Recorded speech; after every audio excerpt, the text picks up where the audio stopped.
just a little bit because I don't want it to burn. And I'm trying to kind of sweat them without getting, so that they kind of go limp without any color. Don't have to spend too long at it. Then I'm going to grab some garlic and the clove. I'm going to pull off a clove of garlic. This is a nice purple garlic that I got at the farmer's market. Farmers markets are open, so go support the farmers markets. And there's no shortage of fresh vegetables there. And with the garlic, the original recipe I had just said smash them, so I'm going to smash them like that. Depends how, if you mind having a big lump of garlic in your dish, but we'll remove the skins.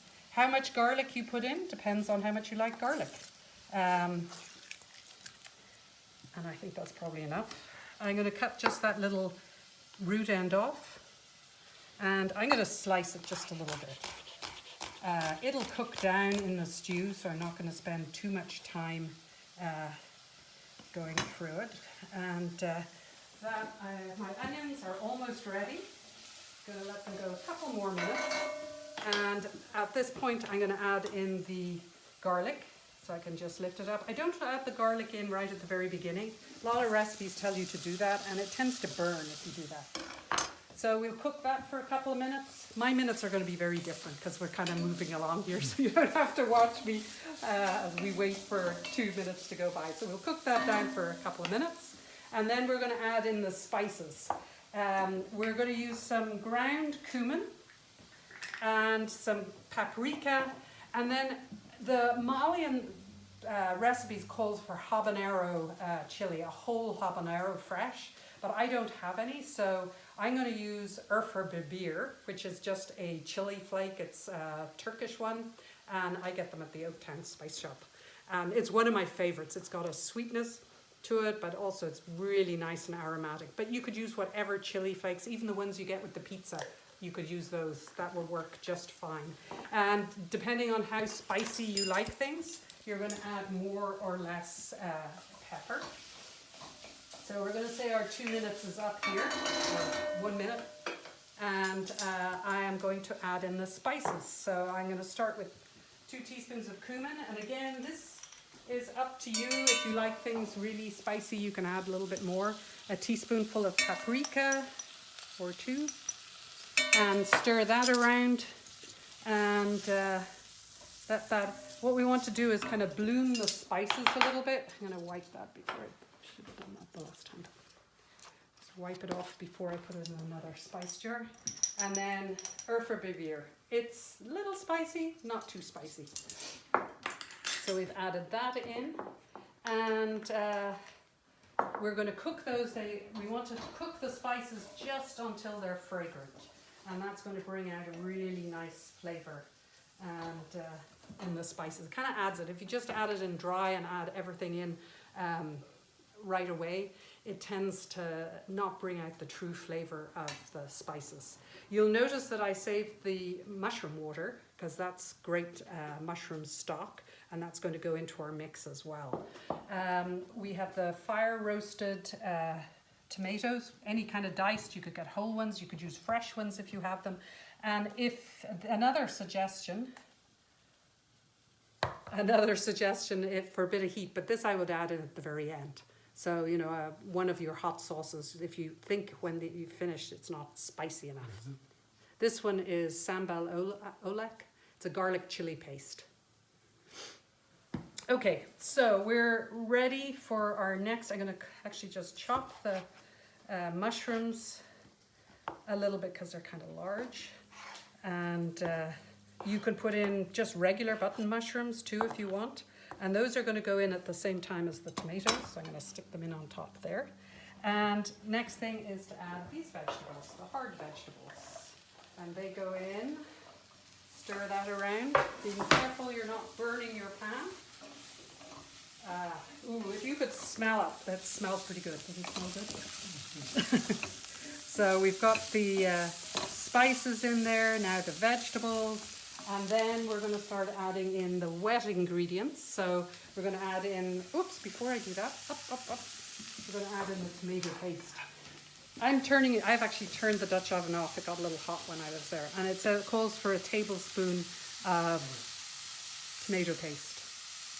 There are many different brands. I like the tubes because it keeps in the fridge and I always have tomato paste. If you buy it in one of those little cans, always take it out of the can and put it in a glass jar. But it tends to go moldy before I use it. So the tomato paste in a tube, it doesn't. So just cook the tomato paste for a couple of minutes too. Just kind of, again, intensifies the flavor a little bit. And then we're going to add in mushrooms and tomato. Everything out of the can. Add that in. And just because the way my mother taught me, rinse out your can. You get all of the tomato stuff. And we're going to add in the 2 cups of vegetable stock. I'm going to save a little bit of that. And we're going to also add in the mushroom stock. Turn on the heat. Okay, so we missed out a little bit there. This is our first time doing videos, so we kind of missed stuff. First of all, you'll see I've moved on to a bigger pot because I realized by the time I added all the ingredients that there wasn't going to be enough space in the pot. So the only thing that I have done, we brought it up to a boil, I simmered it, and then once the vegetables like the carrots and the beets were somewhat soft, I added in the green beans and the cauliflower, and I'm just letting that, which take less time to cook. So you put the ones that take the most length of time to cook at the beginning, and then anything that's a shorter cooking time goes in second. And you put more salt in. And I put another sprinkling of salt. See. So the last thing we're going to put in is the cabbage. And I bought the cabbage because a cabbage will keep in your fridge for a month easily. So but next class will be what to do with the rest of the cabbage. But if you don't like cabbage, you could use kale, you could use Swiss chard. So I'm going to cut the cabbage in half, then cut it into a quarter. And I've washed the cabbage and I removed the outer leaf and leaves, which are kind of discolored. And then you can put it on its side like that and remove the core.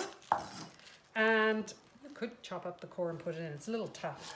And then you just hold it like this and you slice down and shred the cabbage. And that's going to go in as well. So the extra ingredients that we've put in are cauliflower, green beans, and now cabbage. And we'll throw in the cabbage, stir it around, and then we're going to finish by adding the peanut butter part and let that cook for a couple of minutes. So beautiful colors, really a nice assortment of vegetables. You could do it with just 2 vegetables. Potatoes are really good in it, sweet potatoes, and I have a big butternut squash that I would think would be really nice in this as well. Again, all vegetables that I bought thinking they will last if I can't ever go shopping again. Turns out we can. So this is the peanut butter, and I am using crunchy peanut butter. Some of the recipes that I've seen will use only smooth and then add chopped nuts at the end. We use crunchy peanut butter at home, and it's salted as well. So when we come to salting it at the very end, you might need less if you're using a salted peanut butter. Make sure you don't get one that has any sugar in it. You want an organic, unsweetened, just peanut butter and salt. That's all you want. And if it's very thick, you may need to make sure that some of the peanut butters are really hard. It helps if you use hot water. So we're just whisking that in to thin it out because it's hard to do it in the pot. And so about 5 minutes with the vegetables, and then we're going to add in the peanut butter. And at this point, you can make a decision as well. Take a look at it. Do you want it really soupy, or would you prefer it to be a little thicker? I actually like it a little thicker, and the vegetables are going to give up quite a bit of liquid too. And if you think it's not peanut buttery enough, add some more peanut butter. If you haven't, add it. Actually, one we made the other night was really thick with peanut butter. I think this may be a little bit better. At this point, I am going to taste it. So I'm going to grab a tasting spoon and taste and see how I did with salt. And also heat, because I can always add a little bit more heat. And the salt is pretty good. I always say pretty good, and then I add a little bit more. Those of you who've taken my classes know. One student once gave me a t-shirt that says needs more salt, but that is the key to having really flavorful food. So it shouldn't be salty, but it should have enough salt to bring out the flavors. So we're going to let that cook for a couple more minutes, and I'm going to talk about finishing it. It may need to be tasted again and have more salt added to it, but we'll see once we're finished cooking. I'm going to put the lid back on and just let it simmer for a couple of minutes. And the last couple of things we're going to do,